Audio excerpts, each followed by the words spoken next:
আসসালামু আলাইকুম, সবাইকে শুভেচ্ছা জানাচ্ছি। মাসুম মাহবুব দেখছেন ওপেন দ্য ইউটিউব চ্যানেল এবং মাসুম মাহবুব ফেসবুক পেজ। আসাম থেকে জানাচ্ছেন আমাদের এক ভাই, দেখছেন, হ্যাঁ? সকল দর্শকদের শুভেচ্ছা জানাচ্ছেন আরেক ভাই। ওকে, আলমগীর ভোলা থেকে, ডক্টর আলমগীর। আমার কিছু দর্শক আছেন, আমি দেখি যে যারা আমার প্রতিটি লাইভেই অ্যাটেন্ড করেন, তারা সবসময় খবরের জন্য অপেক্ষায় থাকেন, বোঝা যাচ্ছে তাদের জন্য। প্রিয় দর্শক, আমি সংক্ষিপ্ত এই লাইভটি করব যতটুকু পারি। দুপুরবেলায় আসলেই আপনারা সবাই হয়তো টায়ার্ড। শুরু করি আমার কাছে আজকে যে ইম্পর্টেন্ট খবর আছে সেগুলো। প্রথম কথা হলো, আজকে সেই কাঙ্ক্ষিত দিন, কাঙ্ক্ষিত না, অপ্রত্যাশিত দিন। ডোনাল্ড ট্রাম্প কালকে ঘোষণা দিয়েছিলেন আজ ইরানে জাহান্নাম নামাবেন। আর ডোনাল্ড ট্রাম্পের এমন বক্তব্যের পর ইরানের পার্লামেন্ট থেকে স্পিকার একটা অসাধারণ বক্তব্য দিয়েছেন।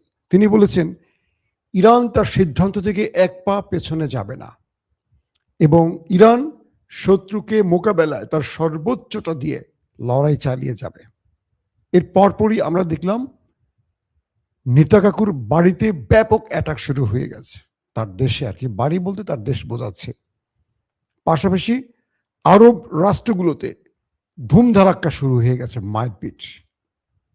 দর্শক, পাশাপাশি ইসরায়েল অভিযোগ করেছে যে রাশিয়া তারা ইরানকে সব রকম তথ্য দিয়ে সহযোগিতা করছে। কি তথ্য?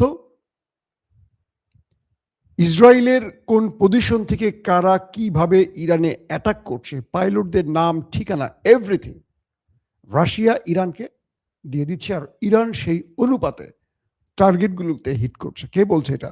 ইসরায়েল।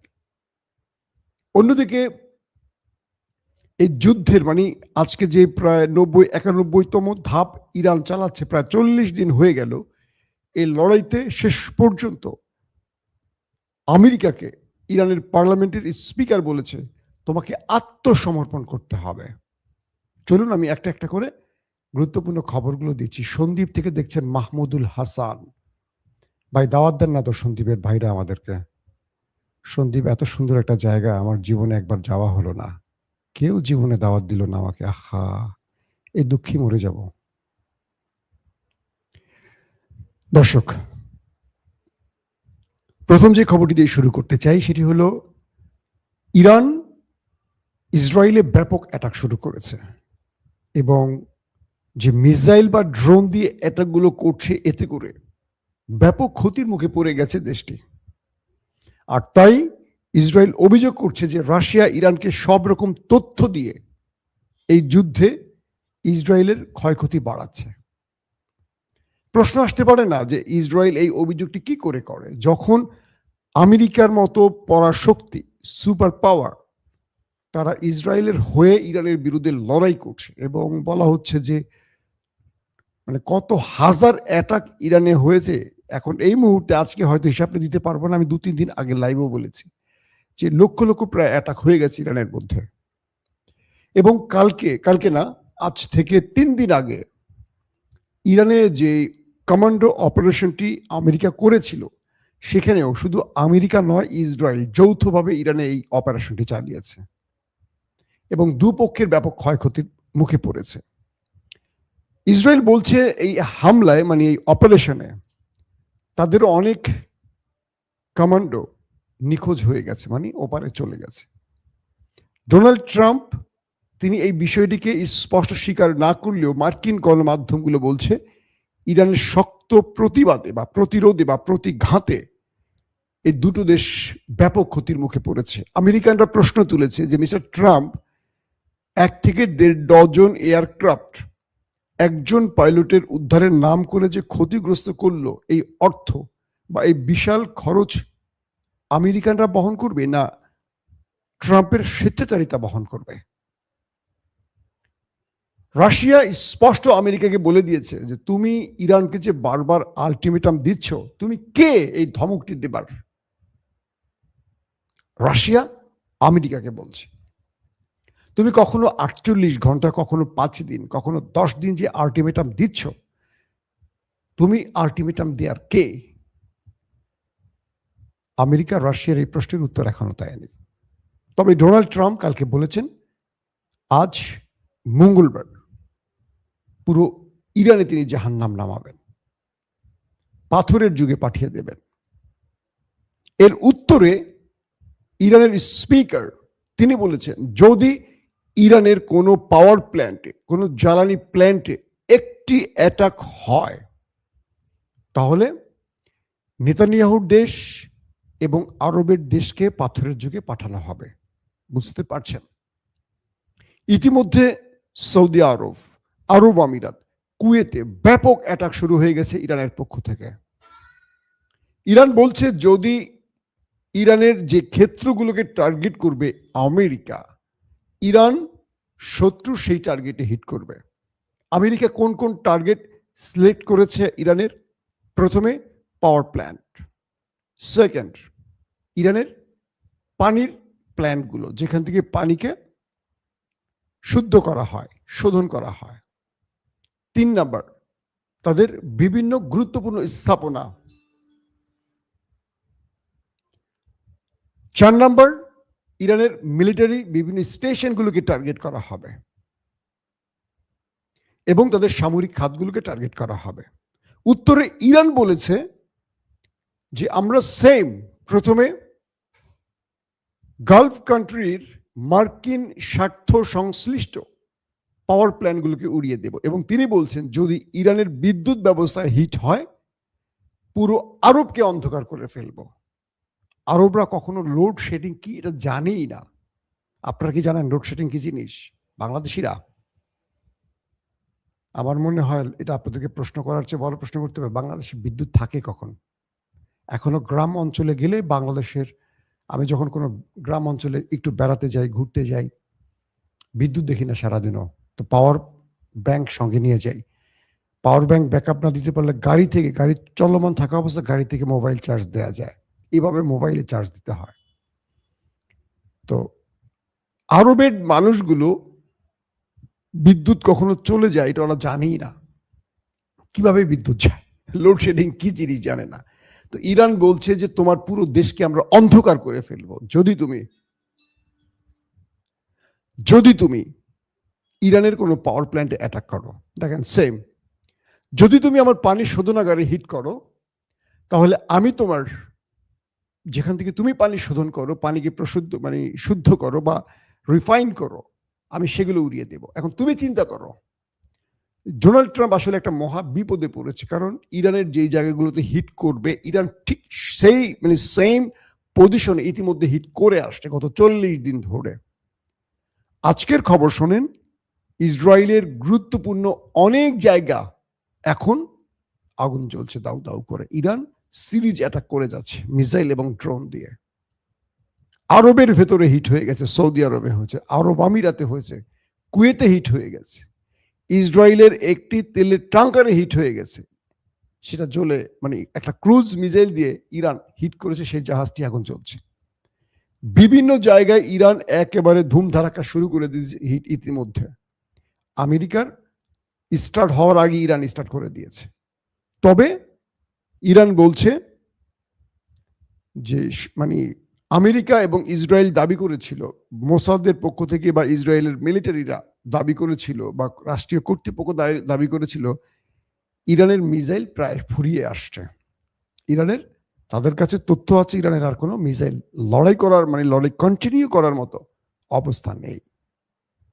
এর উত্তরে ইরানের আইআরজিসির পক্ষ থেকে বলা হয়েছে ওরা কল্পনা করতে পারবে না যে ইরান তাদের যে মিসাইল সিটি বানিয়েছে, একটি মিসাইল সিটিতেই এখনো যে মিসাইল রয়েছে এটা ইসরায়েলের কল্পনার চেয়ে 3 গুণ বেশি।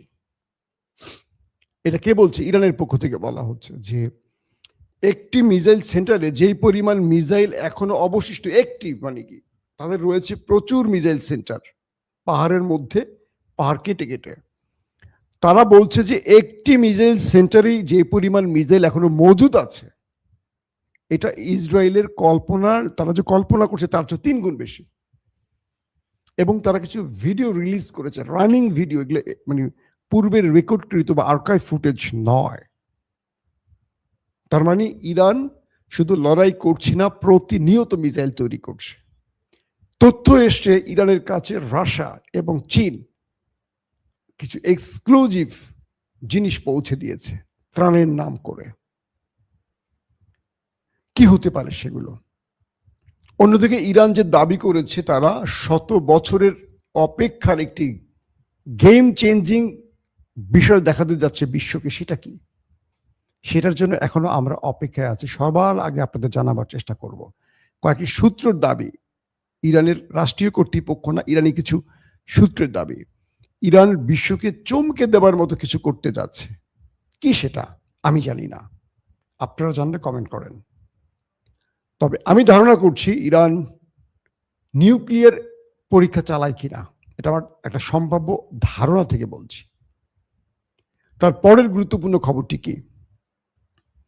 ইরান তার 70 লক্ষ, ইরান বলছে তার 70 লক্ষ সেনা প্রস্তুত। প্রশ্ন করবেন মাসুম ভাই, এটা তো একটু গুল মেরে ফেললেন।